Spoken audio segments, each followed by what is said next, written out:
کہ اس کی پھر تین صورتیں ہیں کہ بھائی ایک لفظ نہ ہو، یا تو لفظ بھی دو ہو، معنی بھی دو ہو، جیسے مثال کے طور پر میں کہتا ہوں زید قائم، زید کھڑا ہے، ٹھیک ہے، یا لفظ دو ہو اور اس کا معنی ایک ہو، جیسے مثال کے طور پر میں کہتا ہوں عبداللہ، ٹھیک ہے، اور یا لفظ ایک ہو لیکن معنی اس کے دو ہو، جیسے مثال کے طور پر میں کہتا ہوں اضرب، تو اضرب کا مطلب کہ تم مارو، تو ایک اضرب کا لفظ ہے اور اس کے اندر انت ضمیر مستتر ہے۔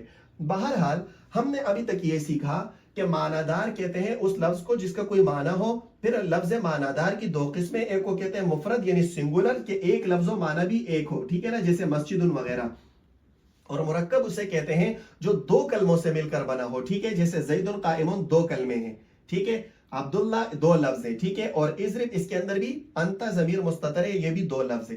یہاں تک آپ کو بات سمجھ آ گئی، مفرد اور مرکب آپ کو سمجھ آ گیا ہوگا، ٹھیک ہے۔ اب قرآن اور حدیث جب آپ قرآن پاک کی تلاوت کریں گے تو آپ غور کرنا کہ بھئی یہ سارے تو معنی دار الفاظ ہیں، ٹھیک ہے نا۔ اب آپ یہ غور کرنا کہ بھئی یہ مفرد ہے یا مرکب ہے، یعنی لفظ ایک ہی معنی بتا رہا ہے یا کئی الفاظ ہیں اور اس کے معنی مختلف ہیں، ٹھیک ہے نا۔ تو امید کرتا ہوں کہ یہ سمجھنے کے بعد آپ کو وہاں پر مفرد اور مرکب کا سمجھنا آسان ہوگا۔ آگے بڑھتے ہیں۔ پھر یہ جو مفرد لفظ ہے نا، مفرد لفظ، ٹھیک ہے، اس مفرد کا ایک نحوی نام بھی ہے، یہ کام کی بات ہے، اس کو یاد رکھا۔ اس مفرد کو عربی زبان میں کہتے ہیں یا عربی گرامر میں اسے کہتے ہیں کلمہ، ٹھیک ہے۔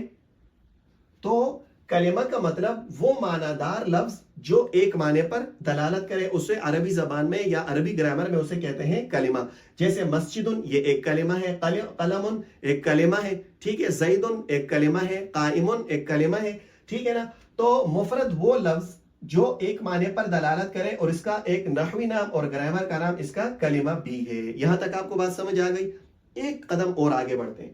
یہ جو کلمہ ہے نا، کلمہ، اس کلمہ کی تین قسمیں ہیں، بس یہی آخری لفظ آج سمجھتے ہیں، باقی ہم انشاءاللہ کل پڑھیں گے، ٹھیک ہے۔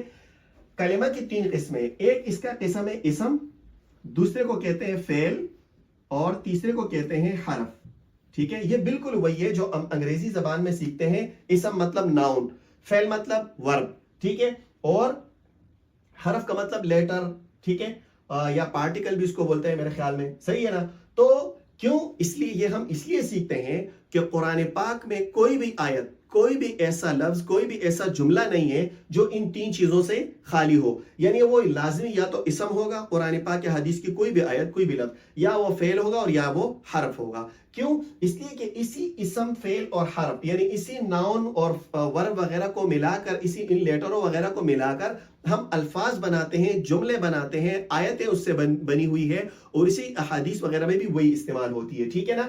تو اب اسم کسے کہتے ہیں، فعل کسے کہتے ہیں، حرف کسے کہتے ہیں؟ بہت ہی زیادہ آسان ہے۔ دیکھیں، تو اس کی وہ تعریفیں جو کتابوں میں لکھی گئی ہے، ٹھیک ہے نا، لیکن ہم اس کو آسان انداز سے سمجھ لیتے ہیں تاکہ ایک مرتبہ جب بات سمجھ آ گئی تو اس کے لیے پھر ہم اپنے الفاظ کا ان کو جامع پہنا سکتے ہیں، ٹھیک ہے نا۔ تو دیکھیں، اسم کسے کہتے ہیں؟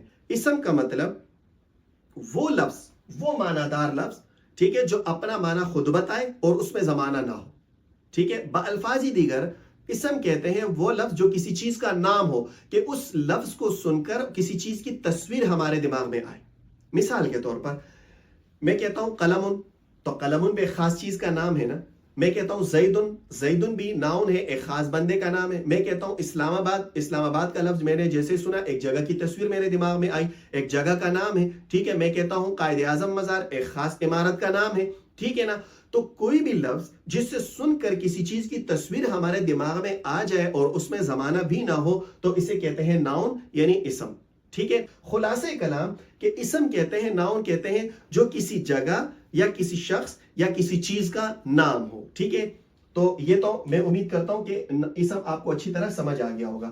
فعل کسے کہتے ہیں بھائی؟ دیکھیں، فعل وہ لفظ ہے جو اپنا معنی خود بتائے، ٹھیک ہے، اور اس میں زمانہ بھی پایا جائے۔ یہ بات سمجھ آ گئی کہ وہ لفظ جو معنی بھی خود بتائے اور اس کے اندر زمانہ بھی پایا جائے۔ مثال کے طور پر میں کہتا ہوں میں پڑھاتا ہوں، تو یہ دیکھو، جب میں نے کہا نا میں پڑھاتا ہوں، تو پڑھانے کا لفظ سنتے ہی ایک ایکشن میرے دماغ میں آیا ہے کہ نہیں، اور ساتھ ساتھ زمانہ بھی آ گیا میرے دماغ میں کہ پڑھاتا ہوں، مطلب ابھی پڑھا رہا ہے زمانے حال میں، اور پڑھانے کا ایک ایکشن میں میرے دماغ میں آتا ہے، ٹھیک ہے۔ یا اگر اسی کو میں ماضی کے زمانے میں لے جاؤں، میں کہوں گا کہ میں نے پڑھایا تھا، یا میں پڑھاؤں گا مستقبل کا جب میں لے کے جاؤں گا، تو کوئی بھی ایکشن وہ لفظ جس کے اندر ایکشن ہو، اس کے اندر جب آپ زمانہ ڈال لیتے ہو، چاہے حال کا ہو، چاہے ماضی کا ہو، چاہے مستقبل ہو، تو اس سے بن جاتا ہے فعل، ٹھیک ہے نا؟ جیسے مثال کے طور پر میں کھاتا ہوں، انا اکل، ٹھیک ہے؟ میں نے کھایا تھا، اکل تو، میں کھاؤں گا، انا اکل، ٹھیک ہے نا؟ کیونکہ مضارع جو ہے یہ حال اور استقبال دونوں کا معنی دیتا ہے، ٹھیک ہے نا؟ اچھا، لیکن ایک بات یہاں پر یاد رکھیں کہ کبھی کبھی لوگ جو ہے یہاں پر مثال دیتے ہیں، جیسے مثال کے طور پر ضربن، ضرب کی مثال لیتے ہیں یا عقل کی مثال دیتے ہیں۔ یاد رکھیے گا کہ یہ ضرب، عقل، شرب وغیرہ، ٹھیک ہے، کتابت وغیرہ، یہ جو ہے جناب والا یہ فعل نہیں ہے، ٹھیک ہے؟ کیوں فعل نہیں ہے؟ اس لیے فعل نہیں ہے کہ اس کے اندر زمانہ نہیں ہے، صحیح ہے؟ یہ فعل کا نام تو ہے، جیسے عقل ہے، اب عقل کے اندر زمانہ ہے، عقل کا مطلب کھانا، ٹھیک ہے؟ شرب کا مطلب پینا، ضرب کا مطلب مارنا، ٹھیک ہے؟ اور تدریس کا مطلب پڑھانا۔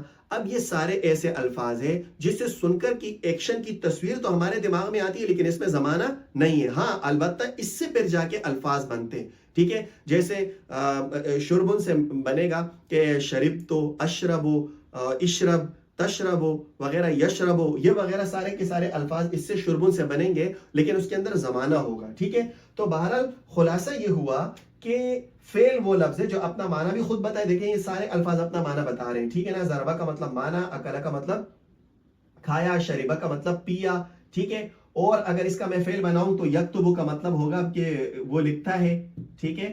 اور کتبہ کا مطلب اس نے لکھا، اکتب کا مطلب تم لکھو، ٹھیک ہے؟ تو یہ سارے وہ الفاظ ہیں کہ جس کے اندر زمانہ بھی پایا جا رہا ہے اور اپنا معنی خود بتا بھی رہا ہے، ٹھیک ہے؟ یہاں تک آپ کو بات سمجھ آ گئی؟ اچھا، اب یہ جو میں نے کہا نا کہ کتابتن سے میں نے کتبہ، یکتب، اکتب، تکتب یہ وغیرہ بنائے، یہ صرف کا کام ہے، یہ ہم فن صرف میں پڑھیں گے، ٹھیک ہے؟ اچھا، ناؤن بھی آپ کو سمجھ آ گیا، اسم جو کسی چیز یا جگہ یا شخص کا نام ہو، فعل بھی آپ کو سمجھ آ گیا جو اپنا معنی بھی بتائے اور اس کے اندر زمانہ بھی ہو، چاہے حال ہو، ماضی ہو یا مستقبل ہو۔ حرف کسے کہتے ہیں؟ دیکھیں، حرف وہ لفظ ہے، وہ معنی دار لفظ ہے جو جس کے اندر فعل اور اسم کی علامت نہ پائی جائے، یعنی جو اسم اور فعل کو ملائے بغیر اپنا معنی نہ دے۔ مثال کے طور پر میں کہتا ہوں اعلی، اعلی کا مطلب پر، ٹھیک ہے؟ تو اب پر کا کوئی معنی ہے کیا پر؟ یا مثال کے طور پر دوسرا لفظ ہے فی، فی کا معنی ہے میں، تو میں کا مطلب کیا؟ کچھ بھی نہ۔ جب ہم اس کے ساتھ اسم ملائیں گے، ٹھیک ہے، یا فعل ملائیں گے، تب یہ اعلی اور یہ فی وغیرہ اپنا معنی دے گا۔ مثال کے طور پر میں فی کے ساتھ ملاتا ہوں المسجد کا لفظ ملاتا ہوں، ٹھیک ہے؟ تو یہ بن جائے گا فی المسجد، یعنی مسجد میں۔ اب میں کا معنی سمجھ میں آ رہا ہے، ٹھیک ہے؟ اور اگر انا میں شروع میں لگاؤں تو یہ بن جائے گا انا فی المسجد، میں مسجد میں ہوں، صحیح ہے؟ کنتو لگاؤں گا تو یہ بن جائے گا کنتو فی المسجد، میں مسجد میں تھا، سمجھ آ رہی ہے؟ یا اگر میں اکون لگاؤں تو یہ بن جائے گا اکون فی المسجد، میں مسجد میں ہوں گا۔ تو دیکھو، جب ہم اس فی کے ساتھ یعنی حرف کے ساتھ اسم یا فعل ملائیں گے تب یہ اپنا معنی دے گا، ٹھیک ہے نا؟ اب آپ کرنا کیا ہے، جب آپ قرآن پاک کی تلاوت کریں گے، حدیث کو یا عربی زبان کو، تو آپ نے یہ غور کرنا ہے کہ اس جو معنی دار لفظ ہے، ٹھیک ہے، اول تو یہ بتانا ہے کہ بھئی یہ مفرد ہے یا مرکب ہے، یعنی ایک لفظ ایک ہی معنی پر دلالت کر رہا ہے یا دو سے زیادہ الفاظ ہے اور معنی زیادہ ہے۔ اگر وہ مفرد ہے تو پھر اپنے اس میں تلاش کرنا ہے اسم ہے یا فعل ہے یا حرف ہے۔ اسم کا مطلب وہ کسی چیز کا نام ہے کہ نہیں، اگر کسی چیز کا نام ہے اور اس کے اندر زمانہ بھی نہیں ہے تو وہ اسم ہے، ٹھیک ہے نا؟ جیسے مسجد، جیسے زید وغیرہ وغیرہ، ٹھیک ہے؟